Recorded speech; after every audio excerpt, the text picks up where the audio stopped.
Welcome to of the record. ఒక వ్యక్తి మంత్రి నారా లోకేష్ ను కలవడం ఇప్పుడు ఏపీ రాజకీయాల్లో పెద్ద సంచలనంగా మారింది. సోషల్ మీడియాలో సొంత పార్టీపై విమర్శలను గుప్పిస్తూ నారా లోకేష్ సైతం ప్రశ్నిస్తూ టీడీపీ సోషల్ మీడియా యాక్టివిస్టులు వరుసగా పోస్టులపైన పోస్టులు పెడుతున్నారు. ట్విట్టర్, ఫేస్బుక్, ఇన్స్టాగ్రామ్ ఇలా ఒకటి కాదు రెండు కాదు ఏ సోషల్ మీడియా ప్లాట్ఫామ్ లో చూసినా టీడీపీ అధినాయకత్వాన్ని టార్గెట్ చేస్తూ తమ్ముళ్లు విమర్శలు గుప్పిస్తున్నారు. అసలు ఇంతకీ లోకేష్ ను కలిసిన ఆ వ్యక్తి ఎవరు? దీనిపై సొంత పార్టీలోనే అంతరచ్చ ఎందుకు జరుగుతుంది? Let's watch.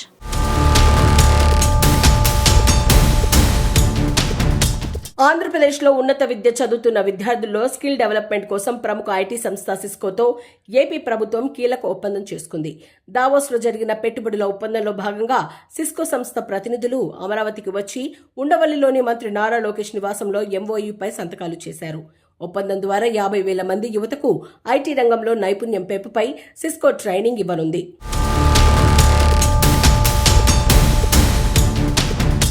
అందులో భాగంగానే సిస్కో సంస్థ ప్రతినిధులు డైడ్రిచ్, హరీష్ కృష్ణన్, వినోద్ కురుమపోయిల్, అమిత్ బాల్, ఇష్విందర్, డెబ్రా డై, ఇప్పాల రవీంద్రారెడ్డిలు మంత్రి నారా లోకేష్ ను తాడేపల్లిలోని ఆయన నివాసంలో కలిసి ఒప్పందాలు చేసుకున్నారు.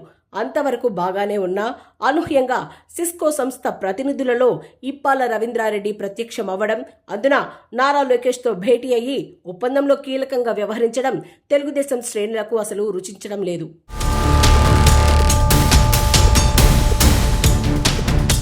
ఇప్పాల రవీంద్రారెడ్డి గతంలో వైసీపీ సోషల్ మీడియా యాక్టివిస్ట్ గా టీడీపీని విపరీతంగా టార్గెట్ చేశాడు. అలాంటి రవీంద్రారెడ్డి సిస్కో ఒప్పందం సందర్భంగా కీలకంగా వ్యవహరించడంతో ఒక్కసారిగా ఉలిక్కిపడ్డ టీడీపీ నేతలు తీవ్ర ఆగ్రహం వ్యక్తం చేస్తున్నారు.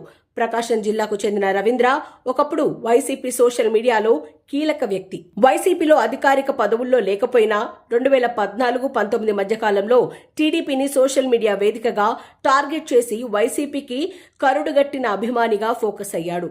సోషల్ మీడియాలో అనుచిత పోస్టుల కేసుల్లోనూ ఇరుక్కున్నాడు. ఆ కేసుల్లో రవీంద్ర అరెస్టు అయినప్పుడు జగన్ స్వయంగా వెళ్లి పరామర్శించారు.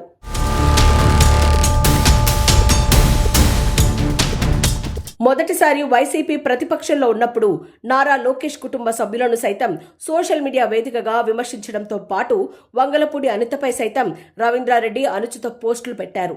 అనిత కంప్లైంట్ మేరకు రవీంద్రపై అప్పట్లో వరుసగా కేసులు నమోదయ్యాయి.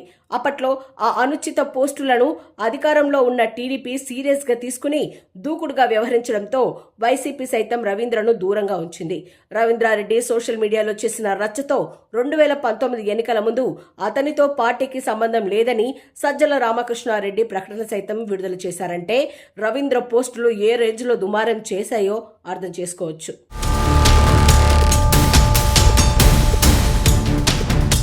వైసీపీలో అధికారికంగా రవీంద్రారెడ్డికి ఏ పదవులు లేవని సజ్జల అప్పట్లో బహిరంగ ప్రకటన చేయడంతో నాటి నుంచి నేటి వరకు ఇప్పాల రవీంద్ర వైసీపీకి దూరంగానే ఉంటున్నారు. అయితే టీడీపీ నేతలు ఇప్పటికీ అతని వ్యవహార శైలిని జీర్ణించుకోలేకపోతున్నారు.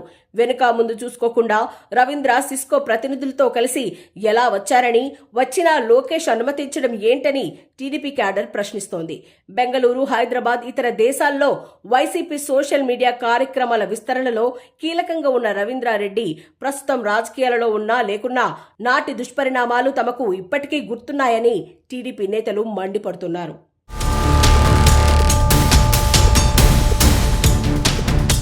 రవీంద్రారెడ్డి వ్యవహారంపై తెలుగు తమ్ముళ్లు ఒక్కసారిగా బగ్గుమనడంతో టీడీపీ పెద్దలు దిద్దుబాటు చర్యలు చేపట్టారంట. లోకేష్ ఆదేశాలతో లోకేష్ ఓఎస్డీ సిస్కోకు ఘాటుగా లేఖ రాశారట. సోషల్ మీడియాలో ఇప్పాల రవీంద్రారెడ్డి తమ పార్టీ నాయకత్వం, నేతలపై పెట్టిన పోస్టులను గుర్తించి ప్రస్తావిస్తూనే భవిష్యత్తులో ఆంధ్రప్రదేశ్ ప్రభుత్వంతో సిస్కో చేపట్టే ప్రాజెక్టుల వ్యవహారంలో ఇప్పాల రవీంద్రారెడ్డిని పూర్తిగా పక్కన పెట్టాలని సూచించారంట. అలాగే తాజా ఒప్పందం సందర్భంగా హాజరైన బృందం జాబితాలో ఇప్పాల రవీంద్ర పేరును ప్రస్తావించకపోవడంపై తీవ్ర అభ్యంతరం వ్యక్తం చేశారట. తాము రాసిన మెయిల్పై వెంటనే రెస్పాండ్ అయి రిప్లై ఇవ్వాలని లోకేష్ పేషి కోరిందట.